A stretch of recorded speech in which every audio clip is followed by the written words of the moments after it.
to kick us off, Steve Scott's going to do our invocation. Steve? All right.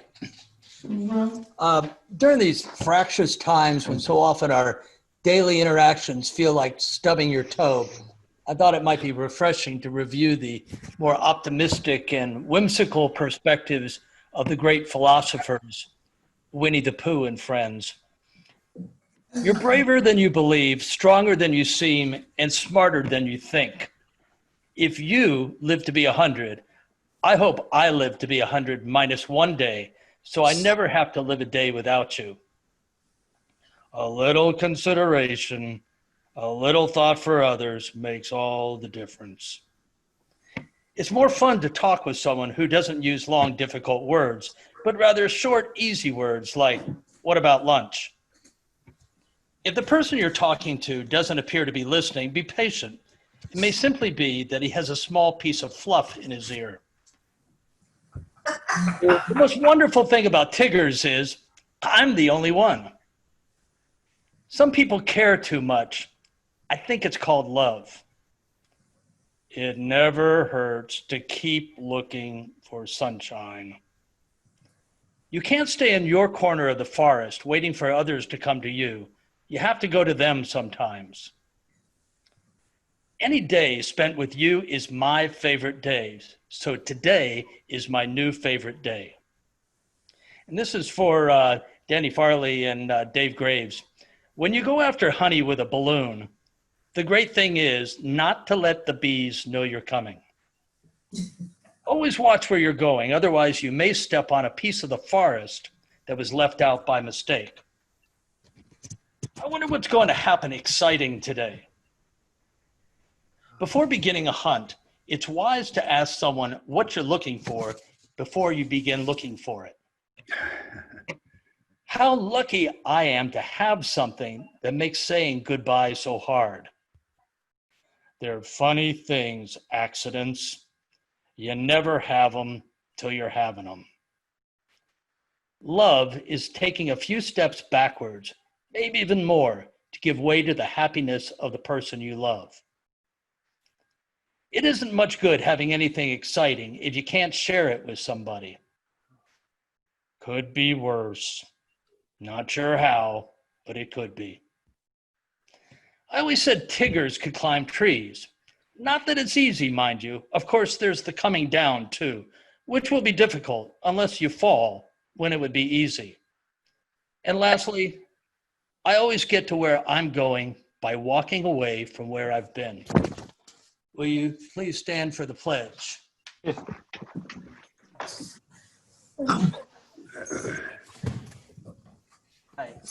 I pledge allegiance To the flag the flag of the United States of America, to the republic which stands one one nation, nation under God, indivisible, with liberty and justice for all.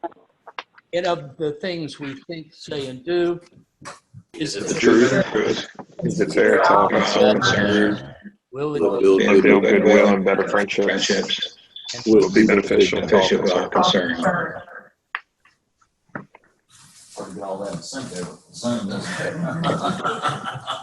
All right, now I'm gonna Lisa, I'm gonna mute all. So if you guys get called on for anything, do you know how to unmute your group? Do we know how to unmute our group? Yes. Yes. All right. So Rick is not here today. He sent me the birthdays and anniversaries. I do want to give a special shout out to Rick for taking on the Polio Plus chair. Oh, Rick, you are here. Yes, sir. I was able to get in. I didn't know what kind of connection I would have, but it looks I've got lots of bars. Good morning. Okay. Well, thank you, Rick, for taking on that Polio Plus chair. And if you want to go ahead and do our birthdays and anniversaries. Oh, well, you're so welcome. I'm so happy to do it and to be able to work with Mike. And it's a cause that I believe in so much. So that was an easy assignment to step up to. And I'll do my best and hope I measure up for the club. birthdays, anniversaries, we have a couple of things to celebrate this week. I think I saw Ross Geller. Are you there, my man? Got a club anniversary with Ross, and that, let's see, was actually, it is today. Ross, are you there? Ross has 11 years with the club, so congratulations to Ross. And then Middleton, 1 year. Big anniversary will be coming up next week there. Let's see, we've got some wedding anniversaries also. Blake Hunt, I know I saw you today. I think you and Lynn have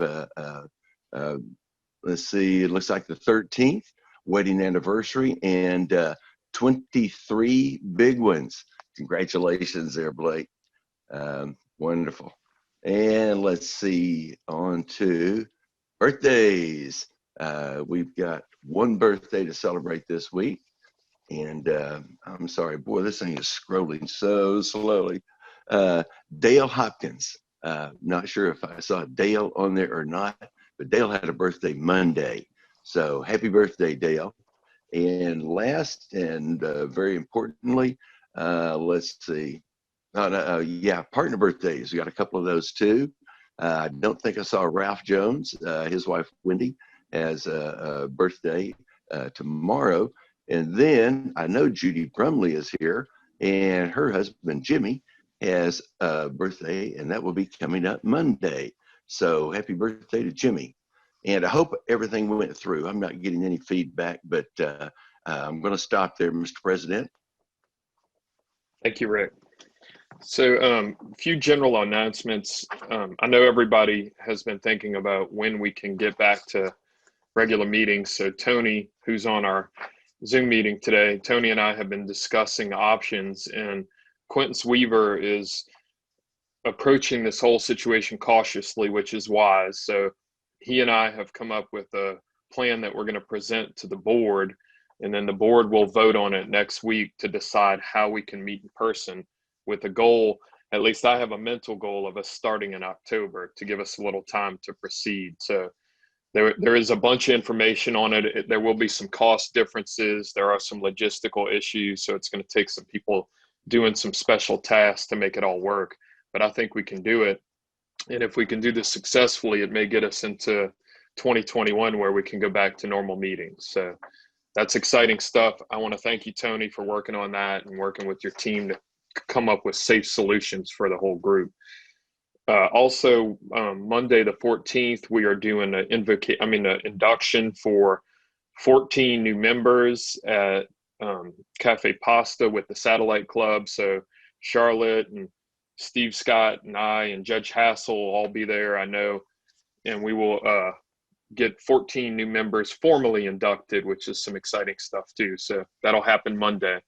Charlotte, I do have a gift for your club to get y'all started, make you nice and official. I have a real bell for you to ring at every meeting. So Summit Rotary, another general announcement. Summit Rotary has a food drive today from 5 to 7 at Starmount Country Club. It's in front of the clubhouse in the circle, so you can just drive through and drop off your food. That's 2 hours this evening. So if anybody is interested in contributing to local food drive and a Rotary food drive, go ahead and stop by there today and bring your non-perishable items. Could I interrupt you? Yes. You sure that drive wasn't yesterday? I was there. Well, maybe it was. Unless they're doing 2 days.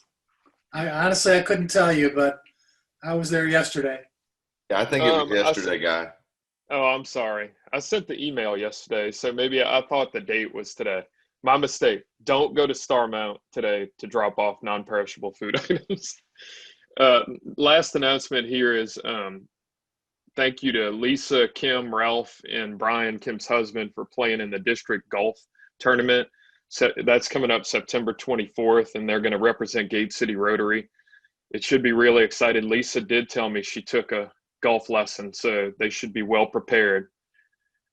Taking a lesson 2 weeks before golf tournament, always a smart move. So That should be really exciting. They'll be able to report to us on how they do in that golf tournament. Fortunately, it's handicapped. So next, I'm going to call on. The nice thing about Zoom is people don't get to come back at you, not as quickly anyway. So Matthew, I'm sorry, Dan Quinn's moral advisor has an announcement about our service project. Matthew. Yeah, good morning, everybody. I'm used to hearing people say good morning back. So, yeah. October good morning, 2nd, Matthew. Thank you, Guy. I sent an email out last week, and if y'all are anything like me and some other people heard this morning, I don't read them. So we're putting a roof on a house on the 2nd and 3rd. And what's different this year is that I'm kind of needing to firm up a head count beforehand to see if we can actually do the project. And right now we're at 5, which is, to be honest, average. We usually get 10, to 12 people before it's all said and done. But if you could really take some time and consider doing it and letting me know as soon as possible, it would be fantastic. Otherwise, we may have to do a smaller project that may have a less impact for someone that's needing something. Besides that, I'll send out another email today just so everybody has my address and they can just let me know. And if you do decide to come, let me know what t-shirt size you need, and we'll take care of that too. So that's it. Thanks. Yeah, I have signed up. I do know Sadie and Charlotte will probably be out there some doing some good deeds. So should be a fun event. It will be cooler. So if you feel a need to wear a mask, it should be fine to do that. So we'll see. If you come out early or come out late, catch cool weather, the mask will be more comfortable.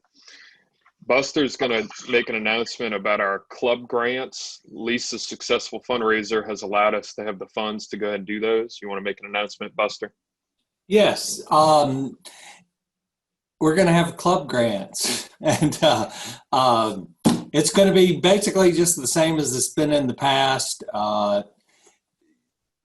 We're waiting to send out the applications until we know the exact amount, just so we can tell you the exact amount. But typically, we have $12,000 to $15,000. We usually have 12 to 15 applications. So just when you submit your grants, just remember not to ask for $5,000. It's, look for projects in the organizations you're representing that are, in the $500 to $1,000 range, so we can equitably distribute the money.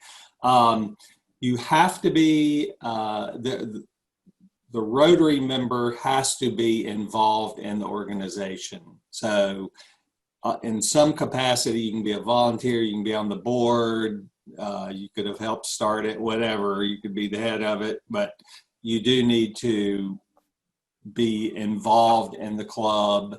And we're really looking for, the application will tell you, we're looking for a specific project. We don't want to just contribute, X number of dollars to the operating expenses. We'd like to see a project, something that is going to be accomplished with this money. So just be on the lookout. As soon as we find out how much money we're going to distribute, we'll send out the applications and give you all the deadlines for when they're due.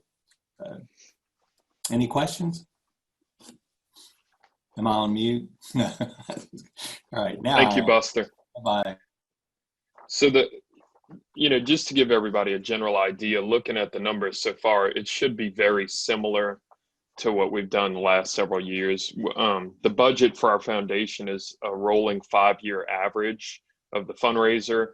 So if we have a really high year or really low year, it has some impact, but not a huge impact. And it looks like Lisa was successful in coming in very close to what we did last year, which means we should be very similar. So just to give you all some idea, the past president's committee, just for general club knowledge, this year is Buster.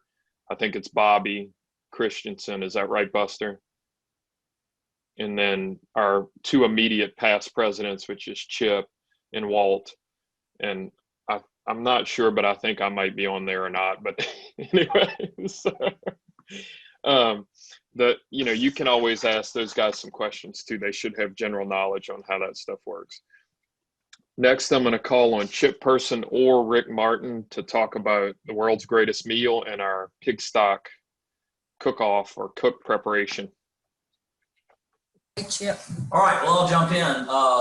We are planning a world's greatest meal. It will be mid-October. I don't have the date. It sounds like October the 24th is the actual world's greatest meal. Rick and I've got to get together and nail that down. But we will have a world's greatest meal. It will be a practice cook from pig stock. Pig stock will go on in a much smaller way.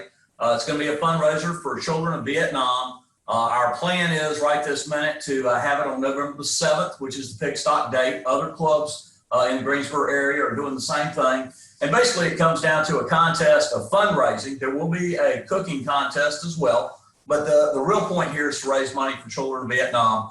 What we like to do is get people to sign up to come. It'll be $100 a couple. And planning to have it at my house so I can have 150, 200 people if we can sell that many tickets. We're not really going to sell tickets. We're going to ask people to come, give $100 per couple that day.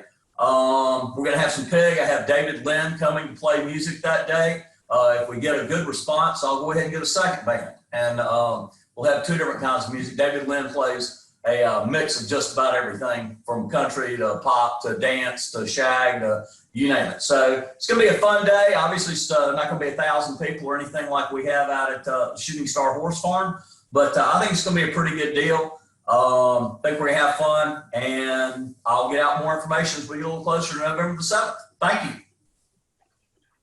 Thank you, Chip. So, obviously it'll be outdoors, so people will be able to take whatever precautions they feel necessary.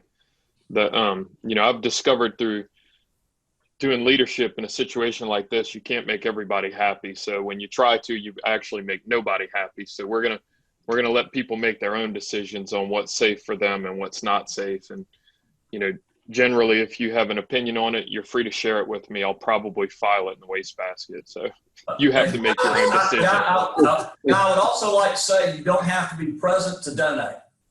That's right. You absolutely don't. So Would you repeat Chip's that gonna, just in case? Yes, you don't have to be present to donate. So we're gonna move on now to the football pool, and we'll let Mike Allen share his information on that. Mike, you with us? I am. Good morning, everybody. Happy to be here. And I sent an email out on Tuesday giving you the first week of games, and I know everyone is excited. I got some returns back already, and I'm glad to have those. The rules will be generally the same. We might have additional games this year just because we're not limited to the form of 25. So you'll have more opportunities to be wrong, and that's always good. The one thing I will say is that one rule that will still apply is that you have to participate in the meeting when I announce the winners in order to be eligible. Now, that doesn't mean that you just show up by yourself at the O. Henry, because I know Tony Villier would not appreciate that. That means you have to be on this Zoom meeting. You don't have to have your picture showing, or you don't have to have your video live, or your audio live, but you do have to participate, or else you're out of luck. Now, the way that we're going to do this is it's just going to be the same basic process. You are subject to ridicule by participating, so just remember that. And we will we'll announce the winners both at the low end, at the high end. And I do encourage you to participate. I'm going to try to make it as fun as possible, but that all depends on you participating. So if you have any questions, email Guy about them, and I'm sure he'll put them right where he puts your safety precaution recommendations. Probably. Thank you, Mike. Just to let you know, I did not get that email. So if you want to send that information, I will forward that through DACDB for the people that don't get the Google Groups email. So okay, great. Guy, if it's okay with you, I'll email it to you, and then you'll circulate it to everybody. Yes. Is that good? Okay, thanks. Yep, happily do that for you. Thank you. Lisa Simpson also has an announcement. Lisa, you want to go ahead and make your announcement? Yeah, I would like to just remind all the women in our club and the men, if you would like to share with your spouse, there is a virtual Women in Rotary event to support Handbags for Hope. And this is a United Way sponsored event that typically takes place at the country club and raises money to end poverty in our community. I will send the link out for anybody that wants to register. All the women in our club should have gotten an announcement and a link. If you would like to donate a used handbag at Schiffman's, you will get a ticket, a chance to win a nice watch. So look for that. I'll send that out this week. Thank you. Thank you, Lisa. Before our speaker, we'll have Buster go ahead and do our happy dollars. Buster. Happy dollars, baby. Woo! I'm looking one, Buster. That's where all y'all are on my other screen. Chip, what's up, Chip? Yeah, I've got it. Am I still? Am I unmuted? This is to Tony Villier and all the staff at Printworks. They're back in full swing out there. Ran into some clients there last night. Lots of folks are coming out. I don't know that the word's out. It might be premature. Tony may not want a full house, but they're doing a great job at Printworks. We were able to have a little birthday party out on the patio last night. It was absolutely fantastic. Thank you, Tony, and welcome back. Thank you. All right. Yeah, I'll throw out a happy dollar just to tack on to that. We're really excited. Obviously, we opened up on Tuesday night, and we're surprised it had a lot of last minute people coming in to get hotel rooms. Our craft guild did an awesome job. The restaurant looks like a restaurant but feels really safe, so we're excited about the way that we've approached things, and hopefully everybody's delighted with the food too. If you have any feedback about your experience when you're out, please do let me know, because we're shaking the rust off, but we're think that we've got it pretty clean. Thanks. Good deal. Chip Vale. Yeah, man. Well, I'm so pleased to report my grandson took his first ever carousel ride on the Greensboro Carousel out at the Science Center, and it was a fabulous experience. And the Gate City Rotary Club, I'm proud to say, is a supporter of that carousel. So we have something very nice to be proud of in our city, and a lot of fun. Very nice. Very nice. Your grandson. Did I say that? Did you? Congratulations. How old's your grandson? 1 year old. Oh, 1 year old. Yeah. Sweet. Oh, yeah. All right. I'm looking at all y'all. Come on now. How many cars you sold, James?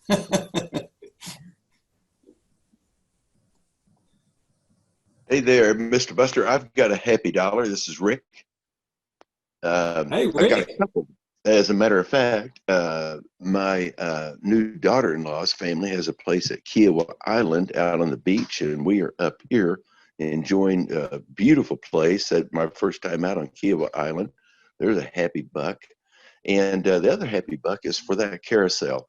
I know a lot of us have been in Rotary for a while. We all put some work and effort in helping Greensboro Club raise the money and get that thing going. It's just great to hear that it's out there, and I appreciate Chip's report on that. So I think we should all go out and take a spin on the carousel. Very nice. I see Marley. Hey, Marley. Everybody wave to Marley.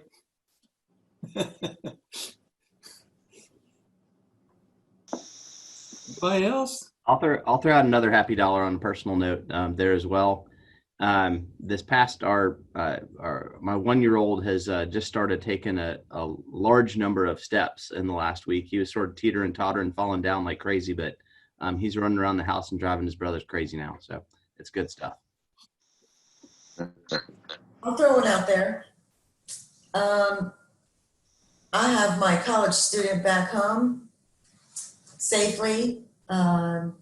Everyone says they're sorry, but definitely search for silver linings, and it's giving us some really special time we wouldn't have otherwise. So I know she'll be gone before I know it once again. So Victoria's not really thrilled that she's back because she's infringing on her turn.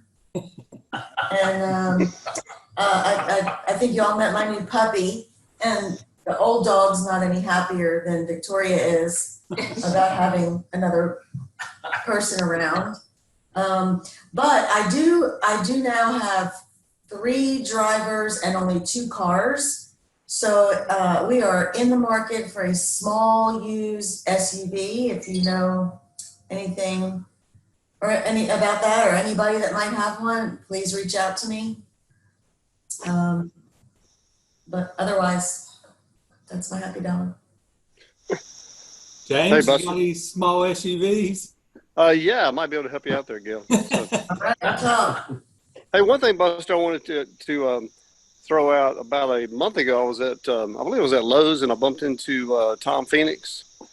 And I was telling Tom that I was trying to build an Adirondacks chair out of snow skis. So I wanted to see if I could show my finished product here. Oh, yeah, yeah. If I can get it in the picture. Oh my gosh, that is so cool. Anyway, well, I'm not very good at getting it in there. You can see it. Oh, well. But anyway, I've been piddling around with that. Yeah. Awesome. Jim, can I ask a question? Has anyone impaled the back of their heads on the tips? No, not yet. Okay. Broken their leg while sitting in it? Oh, no. Hey, Buster, I got a happy dollar. All right. I got a email this past couple of days ago from Dr. Tom Sears, and he and Sarah are doing quite well, settled into their new digs, and he said they were getting their house ready, getting his house ready to put on the market. So everything seems to be well with them, and I said I couldn't wait for him to maybe visit the club once we get back on a physical basis. Nice, nice.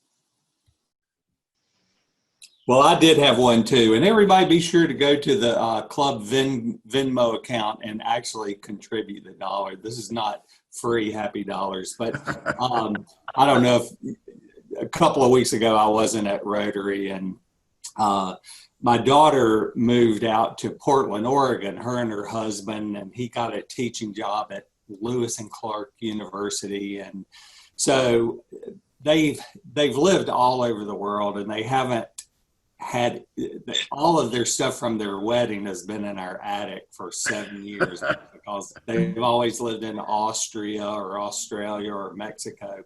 So Lisa and I decided we were going to take them all their stuff, and they also needed a car, so we helped them buy a car, and we crammed that Subaru Outback to the gills. There wasn't a square centimeter of space left, and we drove 5 days to Portland, Oregon, and then spent a few days there and then flew back, but it was a blast. We had a great time. It was really fun visiting with them, but it was really fun to drive across the country. And anyway, it was great. We got back safely, and hopefully we didn't get sick, but it was a lot of fun anyway. So, that's great. Anybody else? Hey, Buster, did you go downtown to do any protesting? That's another thing I want to say. Although you could smell fire, we did not go down for the protests. My wife wanted to, but I didn't want to.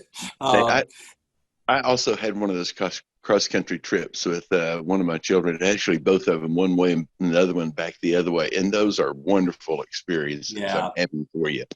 Yeah, it was fun. It was we actually drove through the Tetons, and it was a blast. But no riots, and we didn't see any riots or any fires. So anyway, so Grandpappy, he told me he was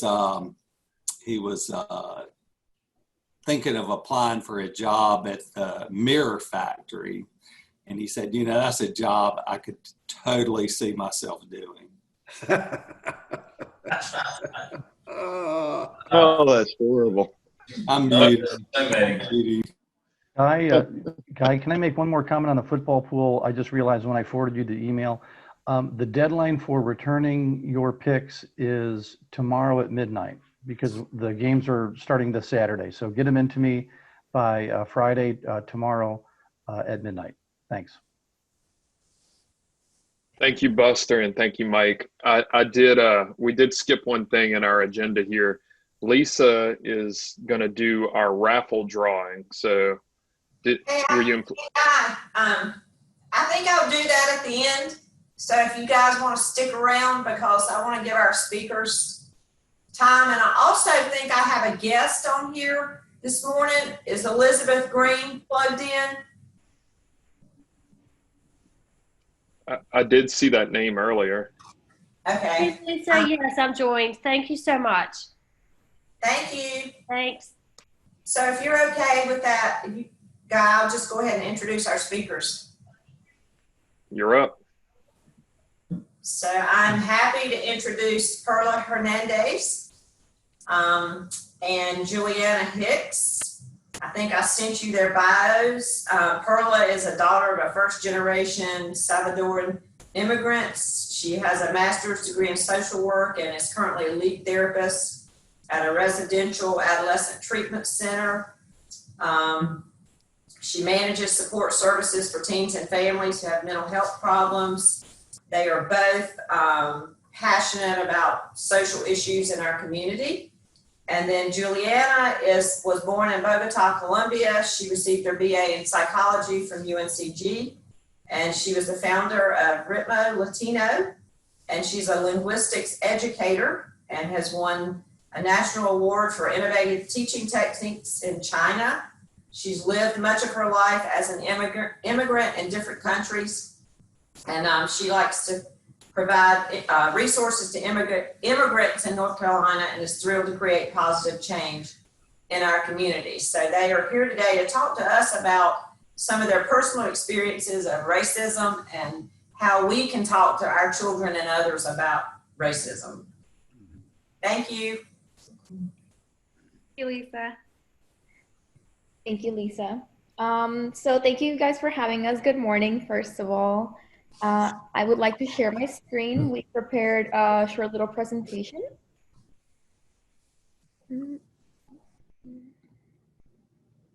There we go. Can everybody see? Yes. Perfect. Let's begin. There we go. Okay. Welcome, everybody. As Lisa introduced ourselves, we are the Latinx Live nonprofit organization in North Carolina. So a little bit about us. It was founded by 6 Latinas in 2018. We are dedicated to empowering the pursuit of higher education, raising awareness on community issues, and encouraging civic engagement.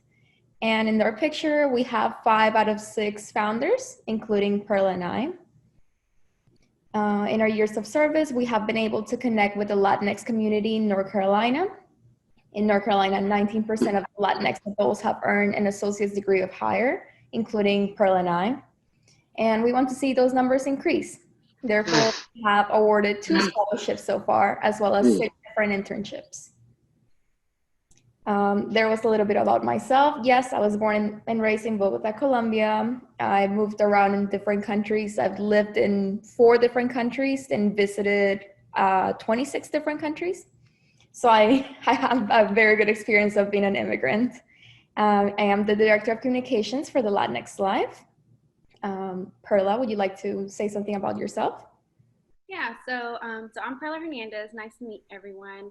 I'm Director of Community Outreach for Latinx Life. As Lisa mentioned, I am a first-generation Salvadorian immigrant's daughter. So that means that I was born in Maryland. I was actually raised in North Carolina my whole life. And my both family members, which are my mom and dad, both family came from El Salvador, but I was basically raised here, and they've been here for 26 years. So right now I am a therapist at a residential treatment center here in Virginia. So we did relocate for a little bit due to job opportunities. So I'm a little bit farther than you guys, but my hometown is North Carolina. So moving on, we want to let you guys know that this is a group discussion. We are going to start it off with a presentation, but at the end we are going to have an open table. We want to get the community together to tackle challenging conversations and gather answers as a whole.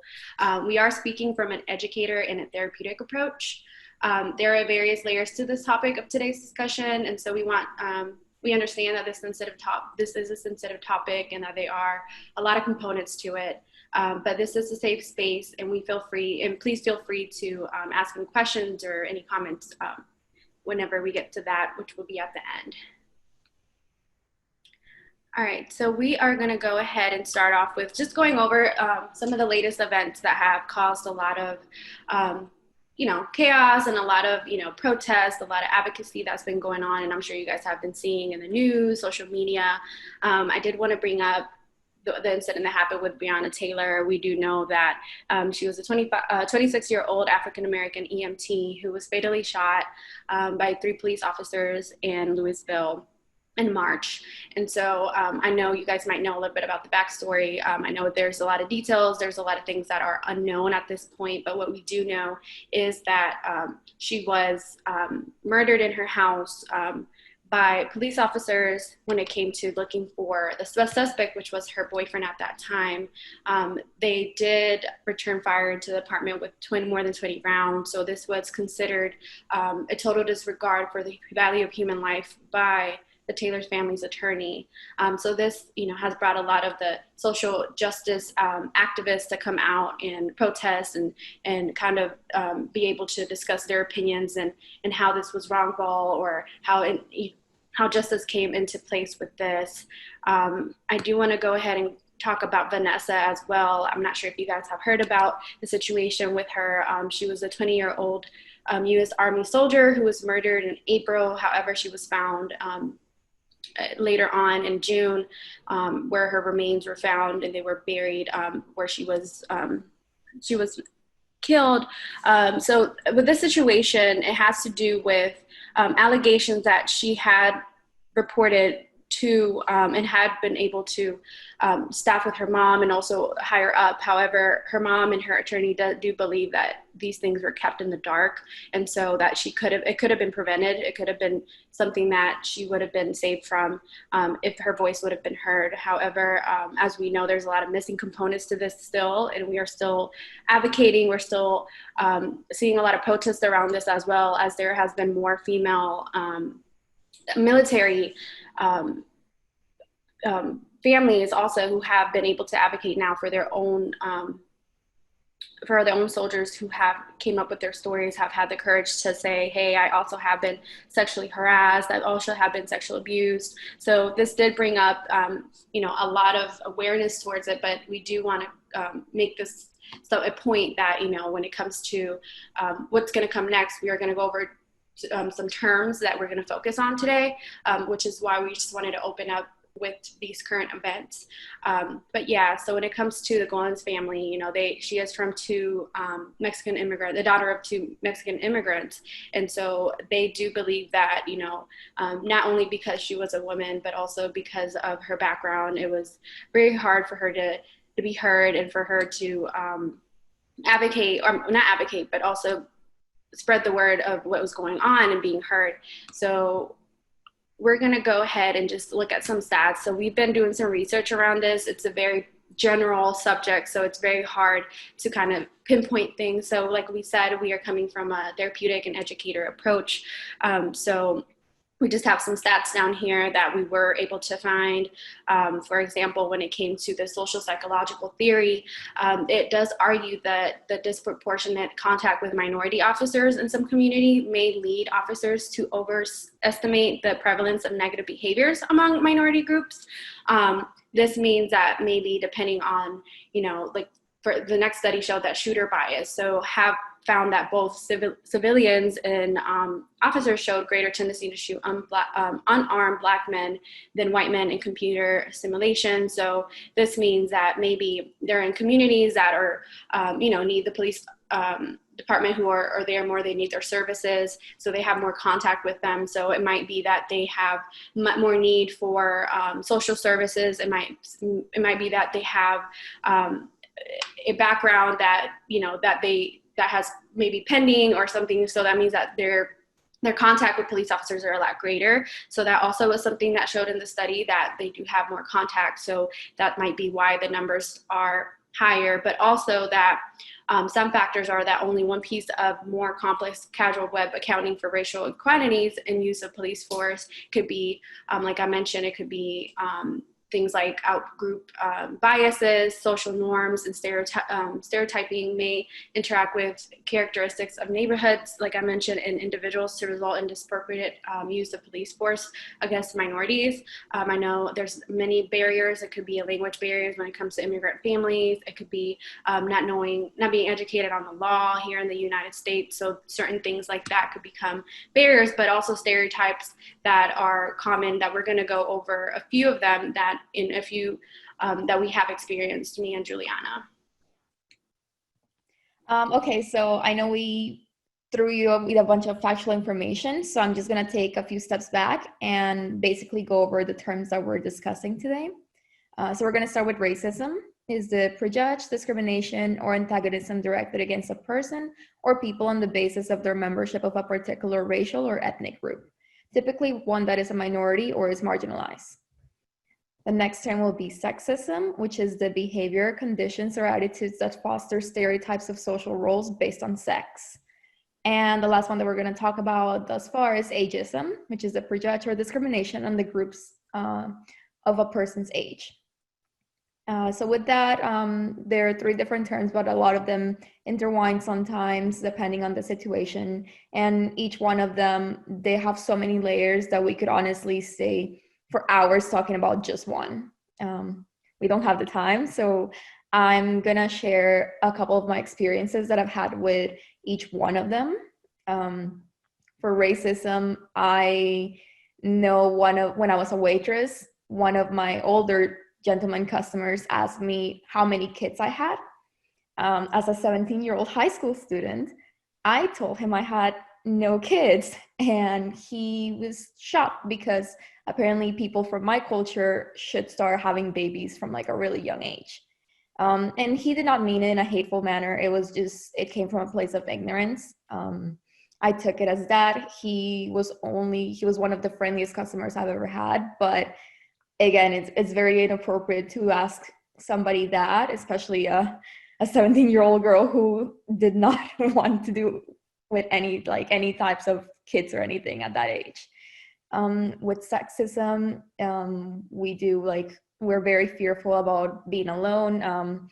I would like to celebrate my friend's birthday and go out dancing with them, with all my girlfriends, without being inappropriately approached or grabbed or groped.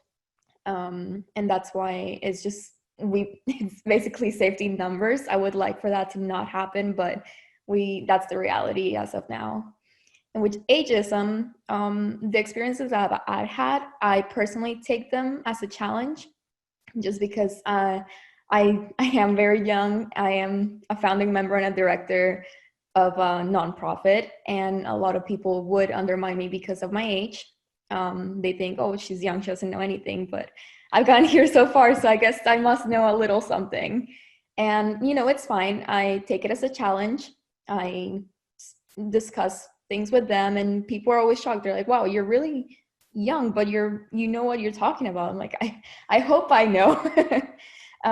So yeah, those are a couple of my experiences. We'll talk a little bit further more, and then do intertwine a lot. As a female Latina, the first example was because female Latinas are supposed to be making babies at a very young age, which is it's a discrimination. It's not factual. It's something that needs to be broken. Perla, would you like to share some of your examples? Yeah, sorry. My little French bulldog thinks he's huge and he barks at everything.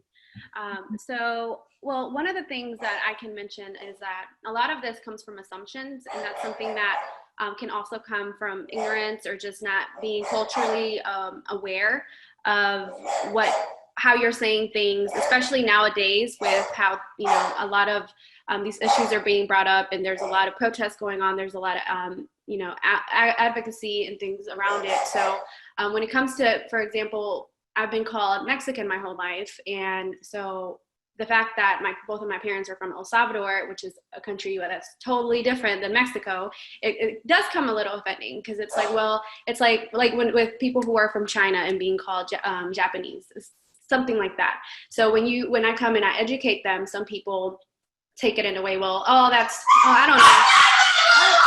Sorry. Rambo, stop. Sorry, guys.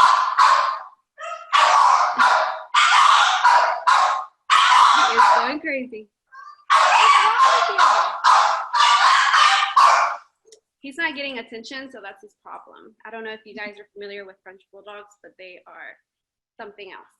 So, like I was saying, so about being called Mexican. So it's for example, I try to educate them, even bring up the map on my phone. You see the difference, the cultural, being cultural sensitive to that, just because the norms and beliefs are totally different. So that's one of the things that I have experienced, and I still experience. I do now have a different mindset in how I take it. Like I said, I educate them, but then sometimes the feedback isn't receptive. So I would have to just move on and just kind of brush it off, but still it's something that lingers in your mind.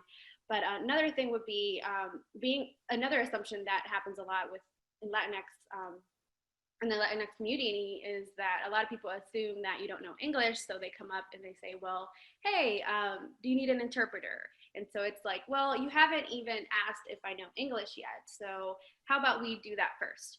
And that's something that happens very often. And then when I actually talk and actually introduce myself, and they know I'm actually educated and etc., it's like, okay, I'm so sorry about that. So just being mindful of the assumptions that you might make, that you might have, and then that might, really make a difference in somebody's life that day. Because if somebody comes up to me and just, you say, oh, what country are you from? So that's a little bit more specific before assuming. Another thing with sexism that is very often experienced in the Latinx community, which Julie brought up, is that we do have, there are some studies that do show that in the Latinx community, Hispanic females do have kids at a very young age. I know that in our culture, that's something that is sometimes expected even within our own family, but being brought up in the United States is completely different, and it can be challenging just because we have our American roots and our American traditions, and then we have the, our background wherever the country that your family's from, we have those customs. So really trying to, not have them clash all the time, which they do, but then having to educate our parents like, hey, I know that in your country, education, for example, is something that is very hard to assess and is very hard to afford. So that's something that they sometimes skip, and they just, might get married, might have a household at a very young age. But here it's something that, we have the opportunity, we have that privilege to go to college, to be able to have it paid. Because if I wasn't born here, I would have to pay out-of-state tuition, which is very unfortunate, because, that usually comes out of pocket, because when you're not a citizen here, you'll have to, you can't even apply for financial aid, you can't apply for grants, loans, so it becomes a lot more difficult. So going into that, I know that Julie will touch on what I mentioned, the word privilege. Yes, perfect keyword for transition. Our next term is privilege. So what is privilege? It's a special right, advantage, or immunity granted or available only to a particular person or group. And there's privileges in each race. The important thing is acknowledging that everyone experiences some type of oppression. I put a couple of examples. You can benefit from one privilege, but also be affected by it. So a couple examples is, just because you're poor doesn't erase your white privilege, or just because you're a person of color doesn't erase your male privilege. I will talk about my privilege. I come from a very wealthy family in Colombia. So my experience in my country was a lot different from Perla's family's experience. I was expected to go to university. Everyone in my family has gone to university. And so I am very privileged in this social economic status. Also another privilege in the Latinx community, there's a lot of struggles for the Afro-Latinos. They are not being accepted in the Latinx community. They're not being accepted in the Black community. So they're struggling. And because of my, I guess, light skin, quote unquote, I am more accepted in the Latinx community. It is a very whitewashed community. So I would, see people that I can relate to in shows and movies, and they're big actors, big characters, rather than just, the Black community or the more Native community that are used as like servants or just like the bad guys. Perla, would you like to talk about your privilege? Yeah, so like mentioning education is something that I always would say is a privilege for me, just because I have a lot of family members who were, for example, have cousins who were brought into the country at the age of 0 as babies, and then now are having issues with becoming a citizen. I mean, they have residency and all of that, but sometimes the steps to that is very prolonged. It's very challenging. I wish I could go into that, but that's a whole other ballpark. If you do want to know a little bit more about that, there's this Netflix series called Immigration Nation that will give you a lot of information regarding the steps that have changed throughout the years, but also the steps that immigrants have to take to actually become legal in this country. But going back to what I was talking about, those cousins aren't able to proceed with their education, so a lot of them had to pay out of pocket to go to college. So that's a lot of extra hours they have to spend working, or etc. And then we have I have a cousin, I'm talking about this cousin I'm thinking about, who got a scholarship, and so he was able to go to college for free, but then he wants to be an MD, and now it's like, oh, I'm stuck, because to be an MD I have to proceed and go to college furthermore, and I don't have that money, and that's still going to be out of state.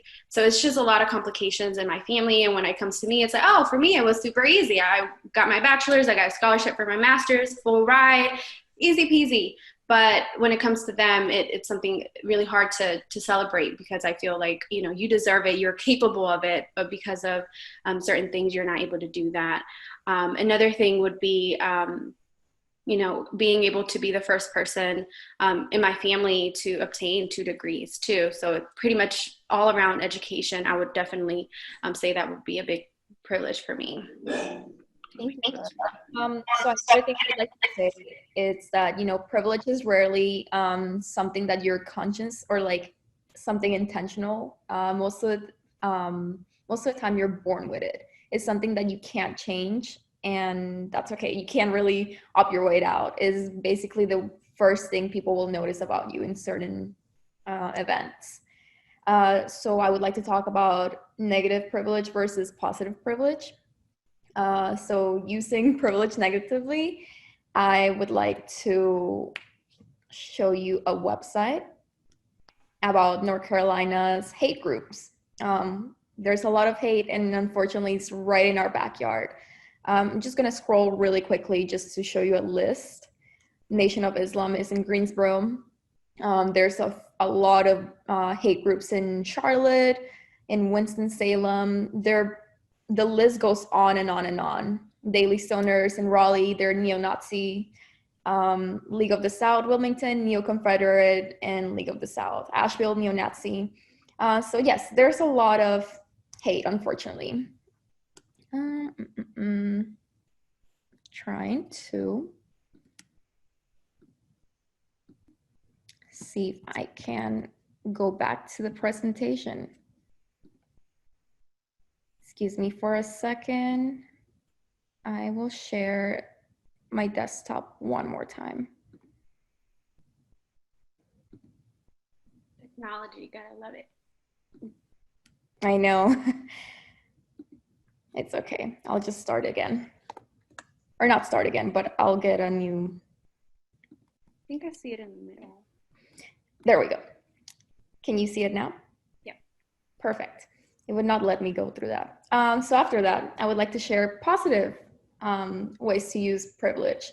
So once you know you have privilege, you basically know that you have a voice, and you can use it either positively or negatively. What ways to use it positively is participating in peaceful protests. I know with the whole COVID and with riots, that's might not be something that people feel comfortable doing. But you can also sign petitions, find good causes that you would like to support, hear people's stories. So thank you, everybody that's here to listen to Perla's personal stories and my personal stories. Educate friends and families. Like I said, with certain things, they come from a tone of just not knowing. They come from a tone of ignorance rather than hate. So whenever somebody asks me something that I find insulting, I focus on the tone rather than the words itself. And then I know it comes from a place of ignorance and I can educate them. And you can also donate to causes that help unite your community. We are a nonprofit and we support education. We have 2 scholarships, internships. We try to help the Latinx community in order to welcome them into the community and for them to really want to help out to make our community better. So if you would like to donate to us to keep going and creating discussions like this, that would be amazing. I now would like to open the floor for discussion. If anybody have any questions, any comments, anything that you want to go back and talk about, you're welcome to ask.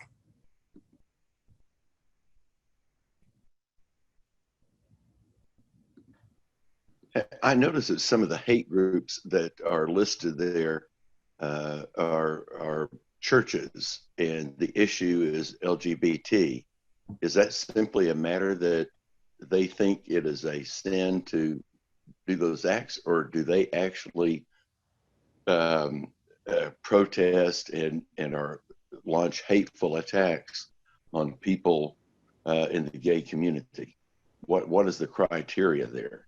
Thank you, Rick. So this list is people, are there organizations that are actually very frontal about their actions. So they're not committing quote unquote hate crimes, but they are attacking the community. It's not about abuse or anything like that. So it's like people that are really affecting change in North Carolina. Specifically, what do they do to attack that community? I can definitely look it up. I was just going through the list. I know there's a lot of things that they can do and are capable. For example, when there's protests, they can come and, create chaos during that when they're, if they're against whatever the protest is about, which usually has to do with social justice issues or in this matter, we did see that it also was towards the LGBTQ community. So that's just one of the many things. I mean, I've heard of a lot of things that they have done, but also they're capable of doing pretty much whatever it is that they plan, really. And for this specific example, it was Sermon basically stating that he wants to isolate gays and lesbians until they die out. Wow, that's amazing. I don't think I've ever heard that preached from a pulpit, although I've heard a lot of people say, they quote the Bible and they say, well, that's just something that we shouldn't do. Not that that person is evil, but I just wanted to ask if they had done something really in particular other than just say what they believe in there. Thank you. Yeah, no worries. Always ready to fact check. Like I said, there's a lot of groups. Fortunately, in our state, there has not been any active attacks or any hate attacks or terrorism. Unfortunately, that's not for every other state. We just mostly have hate speech in North Carolina. I have a question. Juliana and Perla, first of all, thank you for taking the time to talk with us today. You made a very good point about when you're talking about the customer in the restaurant coming from a place of ignorance. And I think sometimes, and you rightfully said that you take it as an opportunity to educate. And I think that's appropriate. And I think a lot of times when we have not been exposed to other cultures as much as we may have liked, we need an opportunity to educate ourselves. Either now, can you recommend or maybe send an email to Guy or Lisa that they can circulate with articles and books that you have found to be particularly useful in educating people as to having a greater knowledge and sensitivity to different cultures. Yeah, actually, thank you, Mike. I do have a pamphlet. I'm going to email Lisa after this meeting, and it has different books, films, and articles that help basically discuss as well as understand how races work. And it's from like ages from like 2 up to adults. So I have plenty of material for that. Good. Yes, thank you. Thank you. Juliana and Perla, I want to thank you. We're unfortunately we're out of time. I will leave our Zoom meeting open, so if people want to ask questions or talk to these lovely ladies after, greatly appreciate you doing this. It's a very valuable topic and worthwhile. Lisa, I don't think we're going to have time to do our raffle today, so maybe we can do it at our next meeting. We'll do it next week. Yes. I hope everybody has a great week. Thank you for coming, and thank you ladies for speaking. See everybody next week. Next week, our district governor?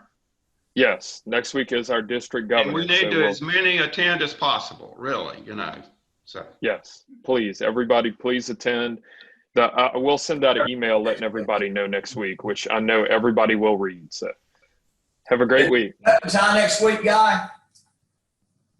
Cut and tie for the district governor next week? Not for me, thank you. Everybody have a great week.